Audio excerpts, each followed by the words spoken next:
Teresa Walker, the Associated Press. Coming off of the defensive performance last night against the Lobos, I think it was the Lobos, does that help when you're getting ready to play a team like Baylor that shoot 16 threes yesterday? Yeah, I mean, I hope so, but I don't know if there's a lot of correlation because the offenses are different, the players are different. Certainly there's middle pick and roll from both teams, so there's some things there that maybe we can use. But at the end of the day, I'm just happy that our team played well and we have some positive results to go back to. I think that's what's important as anything. And, again, we'll have to do it. You got to duplicate it against a really talented team that's a little more dynamic from the three-point line. They certainly shoot the ball better than New Mexico did. Same side on the back row. Justin Williams from The Athletic. Coach, the game's all about spacing and shooting now. We've seen a couple teams, though, have some success with post play, NC State, Purdue, obviously you guys. What do you think about that? Is there something to that? Is that a correction, or is that just something specific to you guys? I think it's about your personnel, right? P.J. Hall for us is a first-team all-conference guy and super talented, and the schools you mentioned have similar players who are all-conference players. I think it's coaches trying to utilize their players in the best way they can. Ian Shefflin's development for us sort of helped us move to this a little bit because we felt like we had two guys now that are good enough to score around the basket, make some threes. So we kind of run a little more old school, high-low with our post players kind of moving up and down at times. We did a little bit of that last year, but we certainly have done more of it this year. And, again, a lot of it is because of the development of really both Ian and R.J. Godfrey to supplement P.J. I will go to the Zoom. Darian, if you want to unmute, go ahead.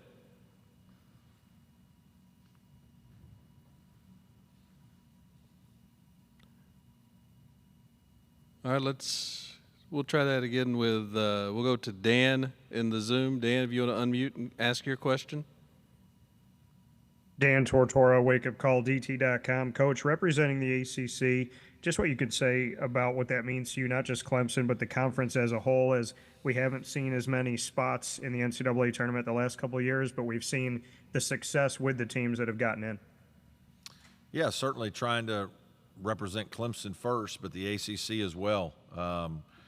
Unbelievable basketball history, probably known a little bit as a basketball league. I think, there's been a misnomer, if you will, that the league maybe hasn't been quite as strong. I've said that, Pittsburgh and Wake Forest from our league are both tournament worthy and easily could make Sweet 16s and advance. And I'm not surprised at all that our league has done well. I'd be more surprised if we didn't. I just think there's really good players in our league and good coaching, and certainly we're a proud representative right now and trying to do our best to continue to push the ACC forward. We'll try again to see. We'll bring in Darian, and you can try your question. Can you hear me now? Yes, we got you. Got you. Okay. You mentioned how Baylor likes to use a lot of misdirections, open up their shooting on offense. How much would the mental side of the game be important compared to the physical side for this matchup? Yeah, I think that's a big change, right? Because there's such a quick turnaround. We had several days to practice for New Mexico. Plenty of time to get our minds in a good place, get used to what they do, practice at full speed. Today you really can't do that as much. And that's what's different about being in the tournament and not being in conference play. In conference play, we all kind of know each other so well that when you get to the end of the season, that's probably not as important. This time of year, it's more challenging, and it is, much more mental than it is physical because you're not going to be able to get out there and bang with your guys as much as you would like in a normal maybe 2-day prep. Next two are coming on our right side, starting on the back. Coach, I apologize for bringing up bad memories, but back in 2003, you were on the wrong end of a buzzer beater in March with UNC Wilmington. Yes. Just curious, what impact does that have on you as a coach, over the course of your career, and is it something when you get this time of year, this setting, that you think about at all? It's crazy. So I just walked into our locker room, and one of my former assistants from UNC Wilmington was on the Longwood staff, and he left a quote on our bulletin board in there, and it said, I gotta remember it. I think it's a jungle out there. You better know Tarzan. And the quote is from a guy that I coached by the name of Brett Blizzard, who was on that team. And we used to joke around a lot about it. He was a terrific player for us at UNC Wilmington. And so we probably used to think that he was Tarzan for us. And that team was terrific. We lost on a last-second shot to Maryland. Hadn't thought about that maybe except for that quote today. So it's probably appropriate that you asked me the question. But that was a painful loss. It was my first year in coaching, and we had a great team at Wilmington, thought we could advance and do well in the tournament, and Drew Nicholas made the 1-foot runner from about 27 feet to beat us. Right in front. Thanks for that memory.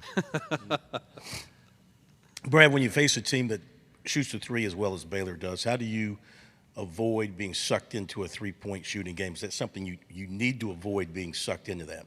I don't know. We can shoot it as well. We just talk about having good balance. We want to have good balance on offense. We want to score in the paint. We want to get free throws, and we want to make some threes. I think some of it depends on how we're being played. Some teams trap the post, some teams pack it in, some teams spread it out, some teams pressure, and different styles open up different things. If you're good, you can figure that out and adapt, and we'll have to adapt tomorrow. So it'll be a little bit based on how they play. Certainly trying to defend their three will be part of the game plan. Coach, you're going to Iride on the back. Hey, Brad. Will Vandervoort, Clemson Insider.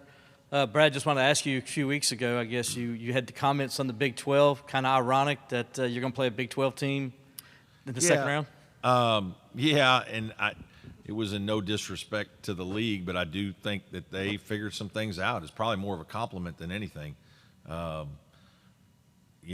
think that there are a lot of teams in their league that scheduled in a way that help their net, and there's different ways to do it. You can schedule really hard games and hopefully try and win those games, or it seems that you can schedule some teams that aren't maybe as good and beat them by a lot and pad your offensive and defensive efficiency numbers. And I wasn't saying anything that hadn't been already put out there, not only by people in other coaches in our league, but some media people had figured it out. And I do think that's a problem. I think that's a problem with the system, and we really need to look at it.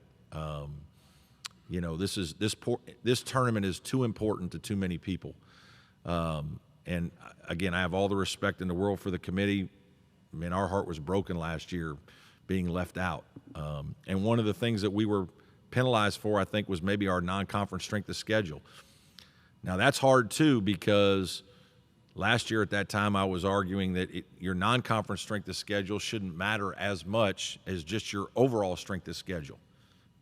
Whatever your overall strength of schedule is, that's what it is. If you play in a really hard league like the Big 12 or the ACC, you may not want to schedule over your head in November and December. The season's hard enough.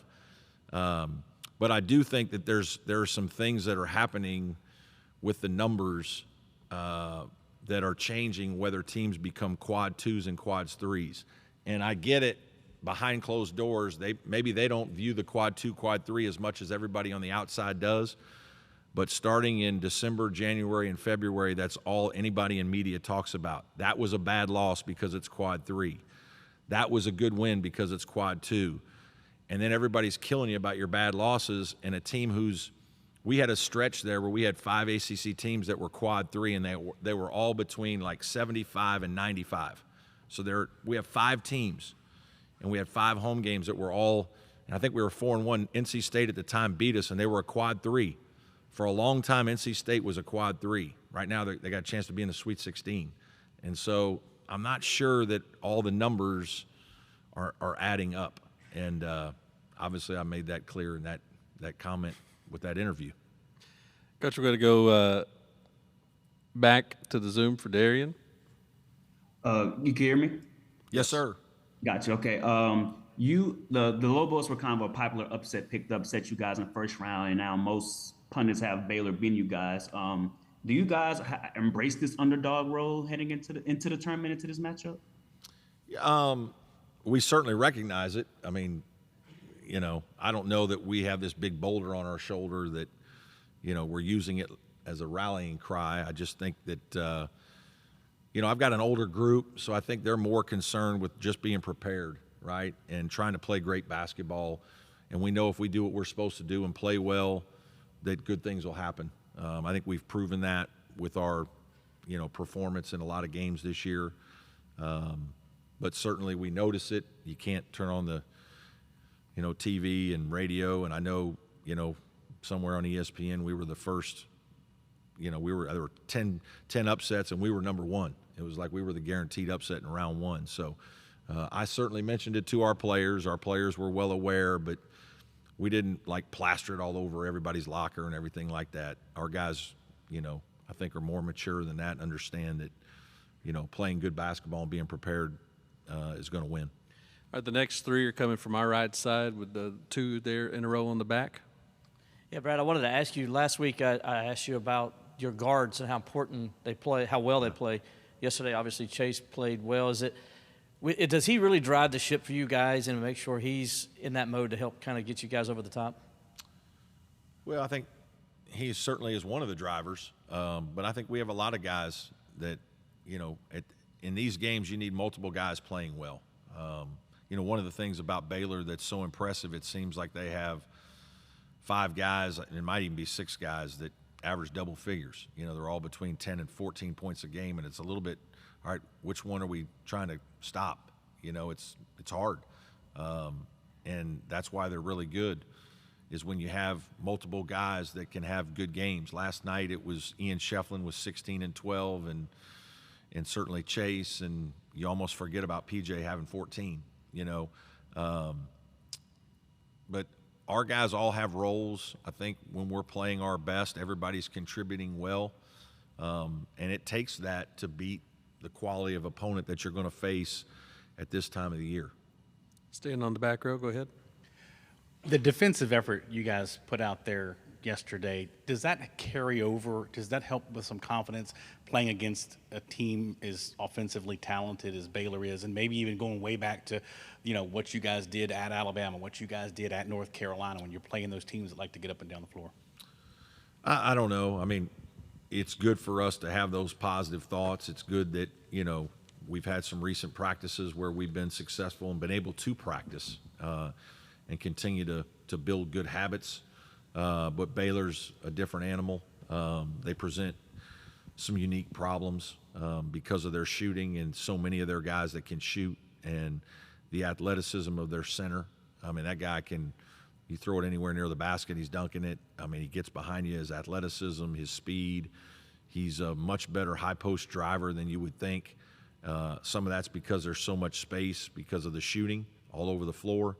But it's certainly better to be playing them after a game where you have a lot of positive thoughts than it is not playing well on that end of the floor and then trying to deal with it. All right, we're inside our last 5 minutes. We're on our far right, but we're switching mics. Coach, you mentioned Baylor's center. How important is it for your bigs to stay out of foul trouble, especially PJ? Yeah, it is important. He's had a few games this year where that's been a problem, and we're obviously better when he's out there.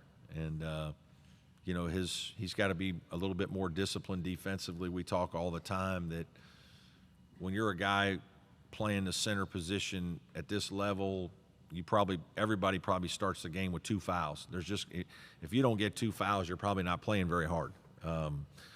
Protecting your basket, rebounding, whatever it is. And then there's going to be some other things that can happen to cause you to foul. So it's the silly fouls, it's the illegal screens, it's the slaps, it's things that you can control, staying down and not walling up, leaving your feet, that he's got to be a little bit more disciplined on sometimes. We're going to go one more in the room on the back, and we'll close it out on the Zoom. When you've got a veteran guy like Chase coming off of a game like he had against Boston College, and you got 9 days between games, Do you as coaches notice that he's taking it as hard as he's taking it? As he was saying that yesterday, that he took it really, really hard. And do you have to do anything differently to try to maybe instill that confidence back in him? Or, how do you guys handle that when you see it? Yeah, you do. And he and I met and talked briefly and just talked about things that happen when he's playing well and, giving him reasons to believe, right, that was more of an accident than anything else. And then sometimes when you've had some poor performances, here are some things that seem to be sticking out in those poor performances. And then here are things that stick out when you play well. And, you're not going to be able to account for shot making and things of that nature, but maybe some other things you can. And so we met and talked about a lot of things and just, tried to reassure him a little bit. And a guy with his ability is a confident guy, and so we were, believed that he would play well in this tournament. All right, from Zoom, Dan, you're on mute. You have the last word. Dan Tortora, wakeupcalldt.com. Coach, I spoke with you earlier this season about Joe Girard III and why you brought him in. Now that you've had an entire regular season and now in the postseason with him, just what he's meant to this team on and off the court, and just hindsight 2020, that decision to bring him in, what that's meant for you. Yeah, it's been huge. I mean, he's a terrific player, terrific young man. He's been a joy to coach. I think we delivered on our end in terms of what we thought he could do for us, and he certainly has delivered to us in terms of productivity and confidence and experience and swagger and leadership, and it's just been a really good fit, and I think he's been comfortable with our players. Our players have done an unbelievable job. PJ and Chase, especially, two veteran guys that had open arms with him and brought him in and really made him feel welcome and feel like he's a part of our program. I think he's really enjoyed his time at Clemson, maybe even more than he thought, and not just the basketball, but just living in Clemson, being a part of our community, our school, the school spirit that comes with it, just enjoying life, in the South a little bit. I think it's been really good for him, and he certainly has fit, our culture extremely well, and I think we've done a good job of helping him in basketball and a couple things that maybe he didn't get a chance to do at Syracuse. Coach, thank you for your time. Okay. Good luck tomorrow. Thanks, everybody. We're scheduled to be joined next on the podium at 3:10. That'd be the student athletes from A&M. Thank you, Coach. Yeah.